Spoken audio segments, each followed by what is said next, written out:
whole thing is all about. And I just want to tell you, for me, it was like, I didn't know a 31-week series was going to work or not. I was a little skeptical, and this has been incredible. I got a chance to talk to Randy Frazee and Max Lucado through email a little bit this week and tell them some of the great stories of the things that have happened because of this, and White Sox may be doing a little Bible study around this, and the clubhouse, and all kinds of crazy things that are going on because of what they've done. It's just been incredible. But here's the reason why we decided to do it in the first place. Romans, Paul tells us, a couple of Christmases ago, when we did the Christmas story from Revelation, it's quite a little different thing, because what you could see in the Christmas story in Revelation was the behind-the-scenes spiritual warfare, and the dragon that wanted to eat the baby, and all the things that were going on, because that's what's going on spiritually speaking. And so God and Satan are at war, but the whole book of Revelation is about the fact that God wins. That's the bottom line. And you got to understand how important this was. Not only is John in prison, who was the first disciple at the tomb. The women got there sooner. But the first one of the 12 disciples at the tomb was John. Why do we know this? Because John wrote the gospel, and John wrote, I'm the disciple, and I outran Peter. Right? I love that, right? The little guy thing there, And by the way, we went to the tomb, and I won the race. And here's what I'm saying. He was the guy that saw despair and hope that weekend of Easter better than anybody else.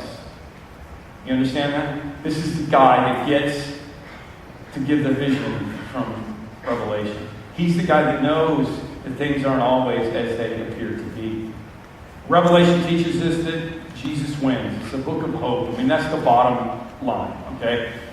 We were doing worship programming, trying to figure out what we're going to do. And if it's one of those days when your friends are being dipped in oil and set on fire for Negroes parties and thrown in the lions, and you're under persecution, and your life is not going the way you want, and there is death and mourning and crying and pain in your life, remember that the book of Revelation is your little pink spoon.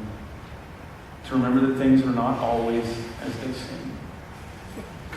C.S. Lewis wrote the Chronicles of Narnia. Most of you probably watched one of the movies along the way. Remember that someday you're going to get to heaven, and you're going to look back and you're going to go, you know what, that was nothing. That was really nothing, because this is what it's all about. And that's kind of what the Chronicles of Narnia were all about. They would get to Narnia and everything would be wonderful, and then they'd look back and they'd have to go back. They'd be transported back. And in the last battle, the last one, Aslan says to the children, hey, I have news for you. You don't have to go back. There was a railway accident, and you died in your old life. And here's what he says. The dream has ended, and this is morning. I love that. That's great symbolism.